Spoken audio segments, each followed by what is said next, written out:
Il y a quelques jours, j'ai terminé de regarder la saison 3 de Stranger Things. Action! Et clairement, j'étais pas bien.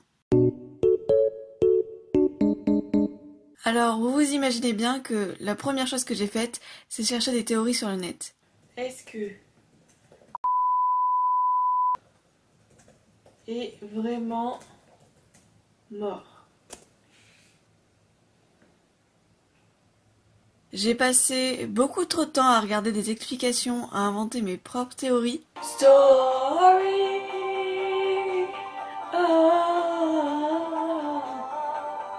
Et je me suis dit qu'il serait dommage de ne pas partager avec vous mes recherches et mes idées. Attention, cette vidéo est 100% spoilers, donc si tu n'as pas encore vu la saison 3, reviens plus tard.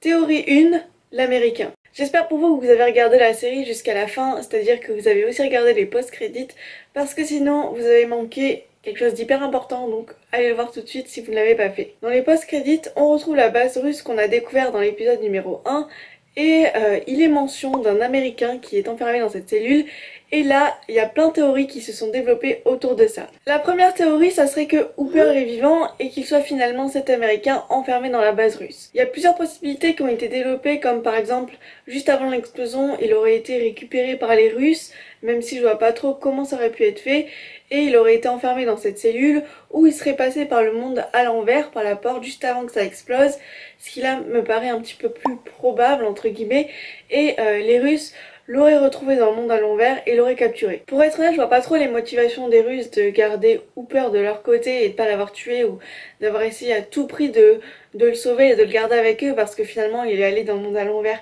qu'une seule fois. C'est pas un scientifique comme le docteur Brenner par exemple. Finalement, la seule raison qui pourrait justifier que Hooper est emprisonné et gardé par les Russes, c'est qu'il essaye de détenir des informations sur Eleven et pourquoi pas de se servir de Hooper pour attirer Eleven jusqu'à eux parce que finalement elle peut devenir une arme hyper dangereuse dans cette guerre contre les soviétiques et les États-Unis. Pour moi, Hooper est coincé dans l'Upside Down et l'un des enjeux de la saison 4 va être de le sauver et de le trouver dans le monde à l'envers. Deuxième possibilité, l'américain pourrait être tout simplement le docteur Brenner. C'est vrai qu'on l'a pas vu depuis la fin de la saison 1 et théoriquement il se serait fait bouffer par un Démogorgone. Sauf que ça on n'en est pas sûr et je crois que même dans la saison 2 il y a une hypothèse qui dit comme quoi il serait vivant et qu'il se serait réfugié au Connecticut. Pour moi c'est l'une des théories les plus plausibles parce que c'est grâce au Dr Brenner que le monde à l'envers a été découvert, que un portail a été ouvert et c'est lui qui a lancé toute cette expérience sur les enfants et donc qui connaît le mieux le monde à l'envers et qui peut être ainsi une source d'information et de connaissances pour les Russes. Pour moi, l'américain pourrait être aussi deux autres personnes. La première, ça pourrait être le maire de la ville parce que on voit bien tout au long de la saison 3 que le maire a des relations et des liens très étroits avec les Russes et donc je me suis dit que peut-être pour se venger comme tout ne s'est pas passé comme prévu et que les Russes ont dû déserter leur base, eh bien ils ont décidé de capturer le maire même si d'un côté il n'y a pas vraiment de motif et je pense que sa disparition aurait été évoquée dans les journaux. Le personnage qui pourrait être l'américain, et là je trouve que c'est aussi une théorie assez plausible, ça serait Murray. Vous savez, le gars qui adore faire des théories du complot. Parce que déjà, on le voit partir avec Joyce, mais on le voit pas arriver sur le parking, etc. Et 3 mois plus tard, c'est pas un personnage qu'on voit, on sait pas du tout ce qu'il est devenu. Et je pense que c'est un personnage qui pourrait être intéressant pour les Russes parce que tout d'abord, il sait parler russe et il se trouve qu'Alexis lui a communiqué des infos et des documents hyper importants, notamment comment fonctionne la clé et comment il a réussi à la modifier pour qu'elle puisse ouvrir le portail. Finalement, c'est Murray qui connaît toutes les informations et qui sait comment fonctionne la clé, etc. Il y a aussi peut-être des infos qui ont été communiquées qu'on n'a pas vues. Donc pour moi, Murray ça peut être un élément et un atout majeur pour les Russes à cause de toutes les informations et des connaissances qu'il détient. Deuxième théorie, Eleven et ses pouvoirs. Je pense que c'est la question qu'on se pose tous à la fin de la saison, est-ce que Eleven va retrouver ou pas ses pouvoirs? Lors du dernier épisode, on voit bien que Eleven est beaucoup plus affaiblie et elle dit même à un moment que ses pouvoirs sont un peu comme une batterie et qui se décharge au fur et à mesure et qu'il faut qu'elle reprenne des forces. Et vu que dans l'épisode d'avant, elle a tout donné pour contre le flagellaire mental, etc. Elle a pas arrêté.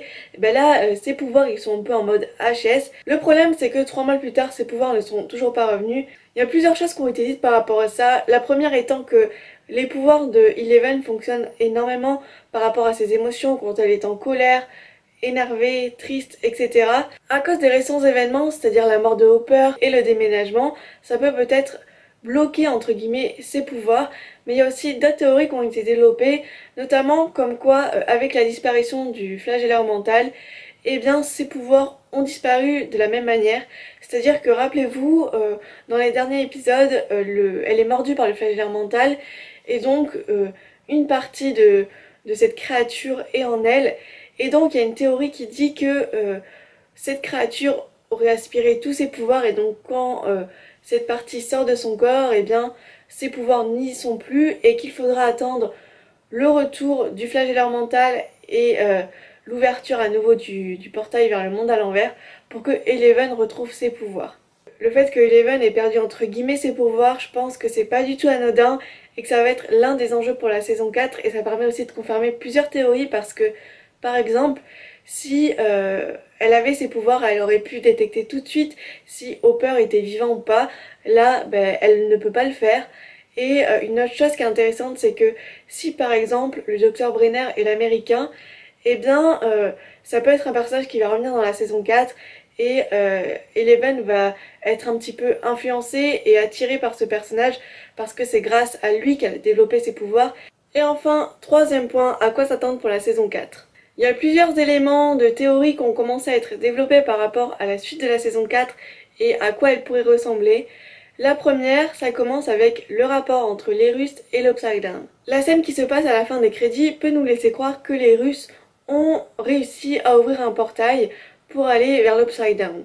Et que grâce à la clé qui s'est révélée opérationnelle à Hawkins, eh bien ils ont réussi à faire pareil dans leur pays. Et donc on peut s'imaginer qu'avec l'aide du docteur Brenner, eh bien ils vont essayer de constituer une armée contre les États-Unis, composée pourquoi pas de Démogorgones, mais aussi peut-être d'êtres humains et d'enfants aux capacités extraordinaires comme Eleven. D'ailleurs, je trouve que ça pourrait être, entre guillemets, sympa d'avoir une rivale à Eleven qui ait les mêmes capacités qu'elle. Et donc ça peut aussi nous interroger sur les autres enfants qui ont été soumis aux expériences, parce qu'on sait qu'il y a au moins 11 enfants qui ont fait partie de l'expérience. Dans la saison 2, on fait la connaissance de 7 ou 8. Et donc je suis sûre qu'il y a plein d'autres personnages à découvrir et je pense que ça peut être hyper sympa de les voir et qu'il y ait un enjeu autour de ça dans la saison 4. Deuxième idée, la saison 4 aurait un lien avec Tchernobyl.